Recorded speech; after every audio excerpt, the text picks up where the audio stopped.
Brain-based learning is essentially thinking about how does the brain make memories? How does the brain take these memories and retain them?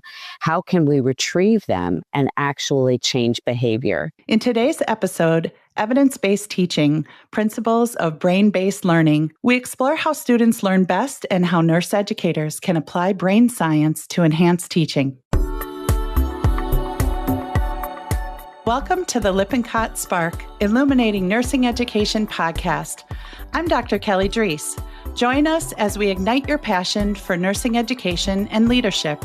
We'll explore the latest trends, hear from expert nurses, and provide tools to keep you inspired. Let's dive into today's episode and continue your professional development journey together. In today's episode, we're exploring the fascinating science behind how students absorb, retain, and apply knowledge, and how nurse educators can leverage that science to transform their teaching. Whether you're new to nursing education, a seasoned educator, a student, or simply passionate about reimagining how we teach and learn in nursing, this episode is full of insights you won't want to miss.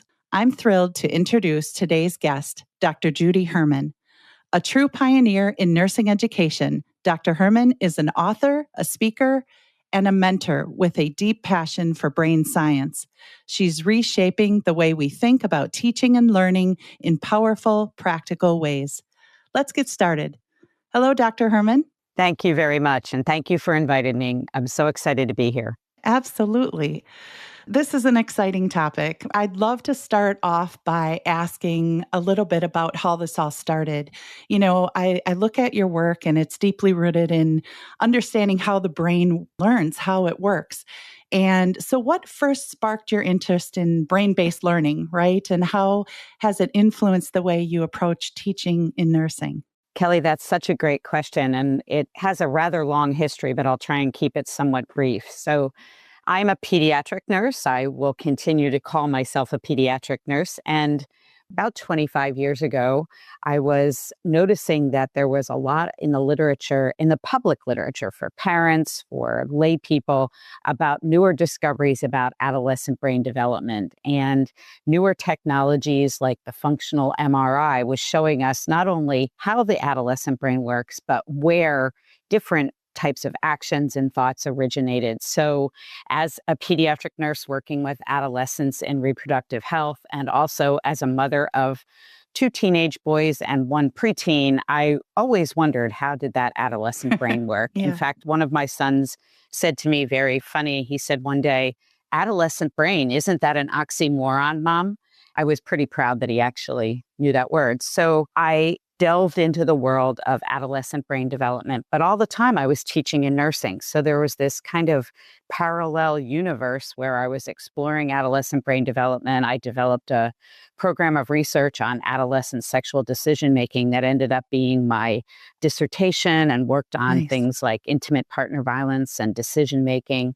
But then I was also teaching nursing students, many of whom were emerging adults who were learning and growing. And so those two paths kind of merged when I realized that we as a science in nursing, we're not looking at how people learn. We spent a lot of time talking about how we teach, but we weren't always meshing those two and thinking about the real origins of learning. So that's kind of how I started, but as Yeah. I've evolved, I've just learned to have such appreciation for the anatomical, physiological, cognitive ways that we learn, and had to really go outside of nursing, because in nursing, we were still very much rooted in tradition and habit. So that was where it all started. It's kind of been a tortuous road, but very rewarding. For the listeners who might have, this might be a new idea to them, how would you define brain-based learning, and why is it such a game changer in the nursing classroom? Well, it's a great question when we think about brain-based learning, because again, the definition is in the words, but we don't always think of it that way. So many times we think of learning as being the product of teaching. So we teach and people naturally learn. when in fact, learning is very much a personal, a learner-centered, an individual student-centered process. So brain-based learning is essentially thinking about how does the brain make memories? How does the brain take these memories and retain them? How can we retrieve them and actually change behavior? So brain-based learning in and of itself is rooted in the function of the brain and how the brain pulls forth that information later so it's usable. One of the things that we've spent a lot of time over the past few years is just including a huge amount of data for our students to learn. Yeah. And, I remember the phrase, and this is not a new phrase, they learn it, they spit it out on a test, and they forget it. And that's very much where we think about learning, but instead redirecting it to how we get to probably you've heard the term deep learning rather than superficial, but that deep learning. So hopefully that definition was somewhat helpful, although as I was looking at this, there's really not a lot of definitions of brain-based learning that don't include the word brain. So there I sit. You're absolutely right. Nursing students, it's like cognitive overload. A lot of times, totally. You're in the classroom, in the lab, and simulation, and clinical, and nursing students are experiencing, I think, this cognitive overload, which obviously can impact their decision making, right? Their ability to retain that information, and that neuroscience informed teaching strategies is really a way to reduce that overload and improve learning outcomes. Absolutely. I did want to bring up one of the things we were talking about last week when I was doing a consultation is that some of this, I think, has to do with how we've evolved as a teaching force. That there was a time when I was in nursing school, you would come to class with a legal pad and pencils, and you'd write down everything the faculty member said, and then you'd go back later and try and mesh that with the textbook. Essentially what we were doing, and what we didn't know at the time, is that we were processing by writing. We were really revisiting that information, and then we were integrating it with our readings and doing a lot of that kind of synthesis on our own. Then came along those digital slides that gave us information, and students would tell us things like, put everything on your slides, put more and more on your slides, or your slides are too brief. Or once time a student said to me, you have questions on the slides, but no answers. And my point was to have them look up the answers. We created a learning environment that the students didn't have to maybe do the readings, and students used the slides totally on their own. What we now are learning is that in order to learn, we have to put in the effort. We have to do the work. We have to put in the rigor. And so I think we're giving students a big credit now by saying, yes, the slides are important. Yes, go back to your readings to supplement if you're really confused. But we're going to do strategies that help you remember and retain and be able to retrieve that later. And I think that's the real revolution of brain-based learning, is that we are giving students and faculty tools that they can use to make learning better. So we got a little complacent for a while with those digital slides and thinking we had to lecture and have 150 slides in an hour, but it was too much information. We overloaded them, as you said, and we created a system where it was just based on cramming facts rather than actually integrate and changing our behavior. I don't know about you. I remember the day when we had to sit and the instructor had their transparencies, right? Up Totally. and projecting onto the board, and you just sit and copy the notes down. Yes. And 3 or 4 pencils. Exactly. To your point, he who does the work does the learning, right? Right. That they're putting in that effort is very important. So thinking about myth busters, busting those myths, thinking about what are the common myths you've encountered and how that neuroscience help us to rethink. I had read something that if you chew gum while you're studying and then chew that same flavor during the exams, is it going to help you remember better? Or if you can simulate those same conditions, sitting in a chair upright with a table in front of you, kind of similar lighting, no music playing behind you, kind of simulate that exam experience.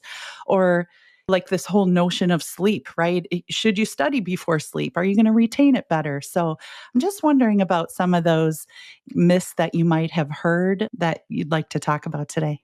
Sure. So One of the myths that I think is so prevalent is the idea that we are either visual learners or auditory learners or kinesthetic learners. And I will say that this myth still presides today. We still hear people talk about this. If you dig down into the brain research, what it tells us is that we may have a preference. I may be a person that loves to read and that I'm a read-write learner, or I have a preference, or I may be an auditory learner, someone listening to this podcast. But the idea is that we have a preference, but we all learn through all of our senses. And in fact, learning best happens when we hit multiple senses, or what they call multimodal learning, so that we maybe interact with it, we write it, we discuss it, we engage with another person, we teach it to them. And so actually, there may be some scientific basis of your gum chewing Yeah. and your situated cognition, which I'll talk about in a minute. But so the idea is that when we engage as many senses as possible, when we engage as many modes as possible, we actually are confronting that information in what we call elaboration from multiple different directions, multiple contexts. And that's so important, especially in nursing, where although maybe taking a test in a room sitting up straight that's quiet with the light dimmed, that certainly does not replicate the healthcare environment. So Yeah. what we say in nursing education is try and put your students, or students, if you're listening, put yourself in the environment where the decision-making will be happening. So put yourself at the client bedside, put yourself at a busy nursing station. That's why virtual simulation and virtual reality simulation is so critical, because you are in the places where you are going to be making those decisions. Yes. But to get back to the myths, there's still people that kind of argue with me and say, oh no, I am an auditory learner. It is just important to remember, I'm not saying you don't have those preferences, but what learning is most robust when we learn from multiple modes and multiple senses. So if we can work as many senses in, there is some good research out there about aromatherapy and about even taste, that people can remember different cognitive experiences based on an aroma or a taste. So I think the literature's still out on the power of chewing gum. But Yeah. I would say, as an educator and as a learner, if we just confront things on many different levels, brain scientists call it layering. If we can layer it with different details and different senses, we can then best retain those memories so then we can retrieve them later. When we think about that practical application of brain-based learning, so can you maybe share a brain-aligned teaching strategy that educators can try right away? For these educators, this might be a new concept without really needing to overhaul their entire curriculum, because I think Totally. there's this notion of, if I change my teaching methods and strategies, will I have to teach my learning outcomes or my assessments, etc.? So can you speak a little bit to that practical application, and what Sure. might that look like? And I don't know if we have time, but I narrowed it down to 3, Kelly. Yeah, So we'll see how it please. goes. So Bring it on. Let's go. So one of the greatest things that neuroscience has taught us is the value of testing and quizzing. And a lot of us think that maybe we over-test our students and perhaps maybe ask too many questions. On the converse, I've also had students who don't read the book, don't look at the slides, sometimes don't even come to class, and use these quizzing apps to do everything. That's their total study. And we know that doesn't work. But what we do know, and it's a whole realm of study called test-enhanced learning. And essentially what testing does, it applies actually 3 brain-based principles. One is called spaced retrieval. With spaced retrieval, you have to learn some information, and then later in the class, maybe at the end of class, maybe before class, you've actually retrieved that information again. So it weaves a memory trace through your brain. And the more Nice. you remember something, the easier it is to remember it later. And I think, we all can look at this, like, we don't have to consciously think about turning on our car, But then perhaps we get a new car that has a push button rather than a key turn. We do have to, because that's a new memory trace that we're just putting in. So spaced retrieval actually allows us to space that out. So it's later in the semester, perhaps in another course. You know, you learned about type 2 diabetes in med-surg, but you got to maternity, and now you're talking about a woman who is pregnant with type 2 diabetes, and you've had to retrieve that information. So there's spaced retrieval, which allows you to kind of split it off over time. And then there's practice retrieval. Practice retrieval is much more immediate, and brain scientists also call that hugging. So let's say you talk for 10 minutes about type 2 diabetes, and then you immediately do a teaching strategy. That is a practice retrieval. You're practicing retrieving it really at the beginning of learning it. So test-enhanced learning actually puts both spaced retrieval and practice retrieval in action. It also does a third brain-based strategy called calibration. And one of the things, there's the fluency of knowledge, or there's illusion of knowledge, where we think we know material because we essentially don't know what we don't know. Your brain is actually kind of wired to be smart all the time and think that you are perfect just the way you are. And every day when we tell it we have to learn something new, our brain doesn't particularly like that. And so as we're looking at calibration, it really gives student a measure. Wow, I took 100 questions and I got 20 right. I don't know this material. Now, the first inkling to that is to say, oh, this is a stupid test, right? Like the test didn't ask what I know. I know more than this. The test is the problem, right? The test is the problem. And changing that view to say, I really don't know 80% of this information, it calibrates what we know and it helps us to go back. So test-enhanced learning is one of them. Another one that I think is so fascinating is the whole idea that your brain files information according to similarities. So if you think about your brain as a big file cabinet, it creates drawers in the file cabinet based on those similarities. So I'm going to think about everyone with a respiratory disorder, and I'm going to put it in the respiratory file drawer. And then it actually retrieves information by differences. So as we go in, we're going to think, oh gosh, like this patient with emphysema is experiencing something very different than this patient with chronic bronchitis. I'm going to pull out that information. So how we can turn that into a teaching strategy are two strategies that many nurse educators use already, but maybe they don't know it's a brain-based strategy. One is compare and contrast. If we can use that powerfully in our classroom, clinical, and lab. How did your client in clinical this week was similar to the client you took care of last week? Or how did the two diagnoses that we talked about in class today, how were they the same and different? Or how were the two clients that you took care in sim, how were they different from the ones you've seen in the clinical area? So the same and different allows the brain to actually file that information. Yeah, great strategy. Yeah. There's another strategy that I use with compare and contrast called common and different. And I think I made it up, but I'm not sure. And it's when you get students to go knee to knee or I think pair share, and you say, what do we have in common and what do we have different about such and such? And this is a great strategy when we think about culture, when we think about experiences, when we think about perhaps leadership styles, when you're having two leaders talk.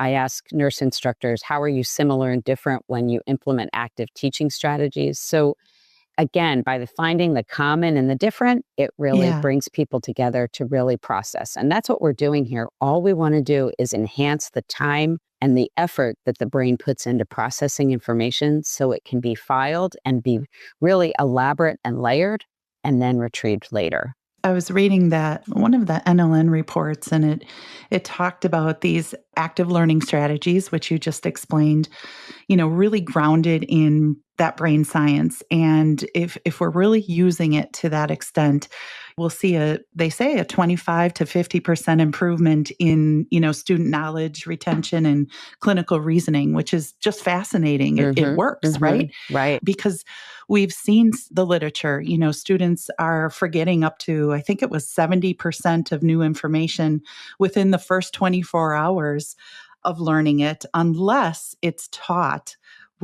in a brain-friendly way, like you're talking about. So these strategies are spot on and aligned with that literature. So That's It great. doesn't sound like a very neuroscientific term, but they call it hugging, right? So that Hugging. Okay. every Yeah. time we talk about a concept or a principle, and some of us have done this I think that's kind of some of the beauty of brain science is that some of this is common sense. That when I've taught something and I'm looking at a sea of 80 sets of eyes and they look a little puzzled, let me reframe it. Let me put it in Yes. another context. Let me give you a real world story. Let's do a case study. Let's go knee to knee and try and teach each other about the information. Let's write down your muddiest point. What was Yep. the muddiest thing that you just heard? And all of these are strategies that hug the material. What I think is important for all of us to remember. So they say that medical knowledge doubles every 73 days. So if in fact that is true, we have no ability to include all the facts. But if we get down to the basics of that basic care and comfort, that basic, what are the major concepts that they're going to be needing to do? What would the nurse do? Is it an assessment? Is it an intervention? Is it an evaluation? Do they know what to do?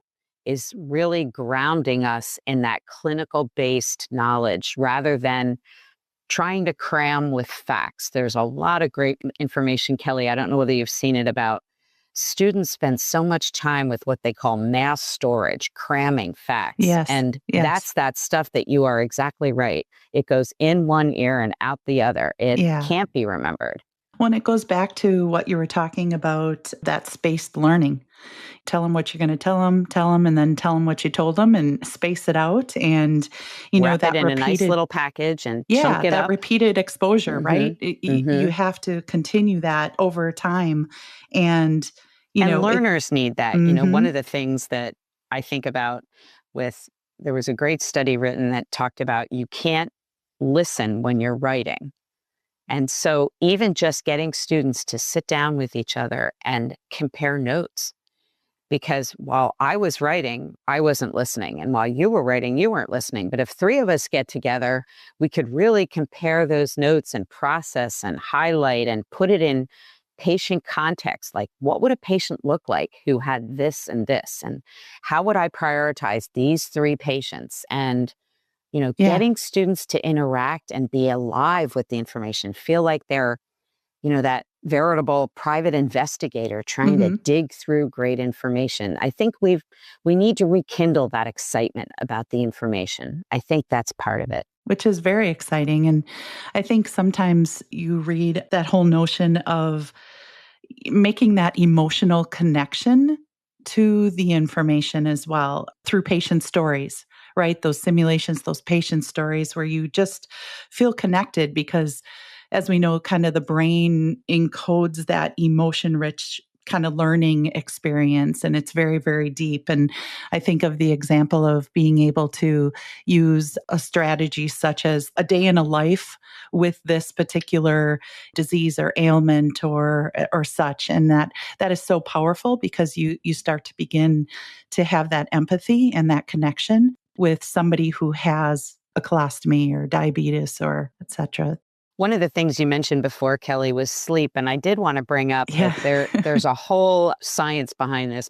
One of the things we have learned is that you have a temporary storage for your brain, your memories, excuse me, in your brain called your hippocampus. It's a little seahorse-sized organ. But during good sound sleep is when your brain takes those memories and files them into your cerebral cortex. And if you don't get enough sleep, there is this danger of misfiling or non-filed or what we call dropped memories. And this was actually brought out in the children's movies Inside Out. And I would encourage everyone to watch them because they're just so fabulous. There's now two of them. But they talked about when she kept waking up in the middle of the night, her memories were dropping. And some of it's a little dramatic. The brain is so many billions of neurons that two neurons can't make a substantial difference. And we've kind of reduced it sometimes to make it seem like you've only got 10. But the idea here is just adequate sleep really does allow those memories to be deeply embedded. And really, it is part of that study strategy that works so much better than pulling the all-nighter and cramming. They talk about the pre-gaming you can do before you go to bed, that you Yes, actually yes. will remember some of that information you looked at right before you got a good night's sleep. So maybe pull out your notebook and have a herbal tea and really look through that information and then turn off the light and go to sleep. And that information will be easier for you to retrieve on that exam. So we do know that, but the all-nighter probably is not doing anything except maybe alleviating a little bit of anxiety. But on the other hand, you get Not pretty recommended anxious. though. No, Yeah, no. absolutely. So, when we look at student success, how would you say brain based learning and these strategies support student success, especially when it comes to some of those big challenges, the retention and progression in the program and remediation, and as they prep for NCLEX? That is, high stakes. It's a big one, right? Yeah, it's a big one. I think part of what we talk about with just learning how the brain learns should not be kept a secret from students. That this is an analysis. And even before brain science, I remember faculty would do this. They would really have students analyze, how do you learn best? Over my years in education, frequently students talked about what they thought they learned best. But in essence, many come to us from high school where they didn't have to I remember I didn't really have to study in high school. And they Yeah. come to us maybe from the hard sciences where there's one right answer and 3 wrong answers. And then they get to nursing where there's 6 right answers and they have to pick the best ones. And I think the idea of we need to teach early about brain science. We need to talk to people about what works and make it a very personal journey that you personally have your own brain. Your own brain's unique. How can you help this? Because a faculty member who has 60 brains in a classroom can't always do it. It needs to bubble up from the learner. I think just the knowledge of brain learning is important. I think the frequent calibration is a huge tool. Figure out what you don't know and then only study. This is one of our Nurse Tim philosophies. Study what you don't know. Don't spend a lot of time. Your brain likes to study what it's good at. You have to delve into the hard stuff that's always a little bit painful. Yeah, it's that laundry list, right? I It mean, is the laundry let's write list. that laundry list down Exactly. and then, what don't you know? Investigate it, learn it, and then once you've mastered it, go to the next thing. It's also important that we kind of embrace the difficulty and sometimes the uncomfortableness of learning. You are going to confront information you don't know, and that not everything is on Grey's Anatomy and not everything is on the medical shows on TV, and that sometimes, especially on something like NCLEX, what we know is the weakest area has been basic care and comfort. That sometimes, but we also know out in the real world that the biggest errors happen with the basics, medication errors, falls, inappropriate operating room events. So, how do we help students see the glamour in the basic? Because so often it's the critical care that's enticing. But if you go to every critical care unit, there's the basic care and comfort issues. So, Yeah, absolutely. kind of seeing the intricacies of the human body and how it works, and then what their role is as a nurse, what they can do to make a difference through this brain-based learning, through effective learning. And they're admittedly, learning how to build their own professional identity, right? That's Totally. a big piece. And like you said, they're used to, I didn't really have to study. I got all A's in high school, and then they come into the nursing program and it's a whole new ball game, different level that they're engaging in. So nurse educators, and this is a general statement, of course, but, they try to lead with empathy and purpose and, meeting the students where they're at. So Dr. Herman, what guidance would you offer to nurse educators who really want to ground their teaching in brain-based science and evidence-based, strategies? Where do they begin? How do they start? So I think part of my mantra, and I think it's certainly the mantra of those that we work with, Kelly, is small incremental improvements are where substantial and substantive change will happen. As a nurse educator, if you're interested in this, there's 2 fabulous books out there, Making It Stick and The New Science of Learning. The New Science of Learning is actually geared towards students. I think it's not quite 100 pages. I've read it 2 or 3 times and making it stick. I'm on my 5th time. It's a little longer. Neither of them are geared towards nursing, but they make brain science understandable. And in fact, I was visiting a school that has all the freshmen buy The New Science of Learning and has their students read it. Oh, fantastic. Yeah. So I would say get up to speed and then figure out what you're comfortable with. And remember, you're doing some of this already, that when you stand there and talk to your students and you can tell that there's a little quizzical look in their eyes, stop. All right, let's pause. Tell me your questions. That's the Socratic method, right? That's, Socrates didn't have a lesson plan. Socrates didn't put all this in a curriculum, but Socrates asked those hard questions that ask the students to think. And that's what we're asking our students to think and process. So stop in the middle of what you're teaching. All right, why is this so important? Why is it so important to care for clients and know the 5 rights, the 10 rights of medication administration? Talk about what happens when those rights get deviated, like ground it in something exciting. And some of that is stepping away from the podium and being the nurse in the nurse educator. But again, you have to be comfortable with the material. You have to do small changes. Everyone stop and do a quick write. What are the 3 most important words I just said? And then talk to the class. It's really stepping away from the script and encouraging processing, encouraging thinking. And all of that adds to that elaboration and layering and meaningful repetition and all of those principles of brain learning. It's really just I guess you said it, Kelly, being empathic. How can I put myself in the student's shoes to think about what they're learning and how I can help them learn more efficiently and more effectively? But small incremental changes. It's not meant to be a revolution, although I do think it's somewhat revolutionary. But it's meant to be, Absolutely. It's meant to be, how can I teach better? How can I enjoy teaching more? It's so much more enjoying to step away from the slides and the podium. But to do that, it just takes a little bit of confidence. It's okay for you not to know the answer to your students' questions. That's why we have resources available to us to look it up. So I would say that's really it. Just being confident in yourself and your learning, and from that rooted empathy. Before we wrap up, what's one spark that lights a fire in our listeners today? That powerful takeaway or pearl of wisdom that you want every educator to walk away with and, hopefully put into action. So I may have talked about this already, but I think one of the things that we have to think about with nursing education is that, you said it before, Kelly, they do the work, do the learning. But that work doesn't have to be terrible. That I think what we can do is they who do the processing, do the learning. They who do the personal integration, do the learning. And I think it's just really a change in our perspective of what our role is as a nurse educator. Our perspective is to create an environment where students teach themselves to learn.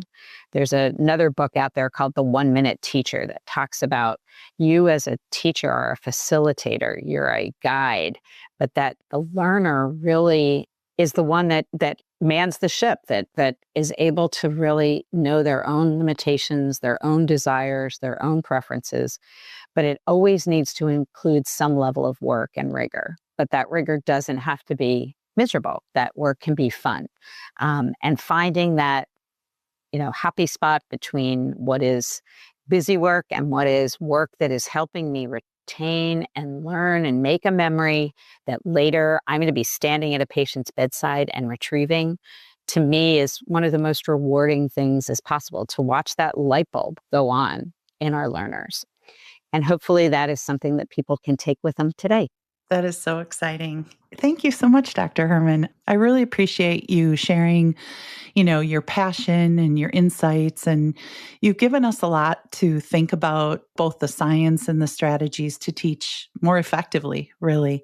And whether you're a new nurse educator or, a seasoned pro, I hope our listeners they have a renewed curiosity and a confidence. And what you all just talked about is really a great reminder that brain-based learning is about intention, right? That intentionality, that compassion, that empathy, but also that it's evidence-based and it's not about recreating the wheel. You're doing it already. We can just enhance it a bit. And I hope these listeners are inspired to continue to grow, and whatever that looks like is pretty exciting. So Judy, today's conversation definitely sparked meaningful growth, and we're very grateful for all of your expertise and your time. And thank you so much. Thank you, Kelly. It was great.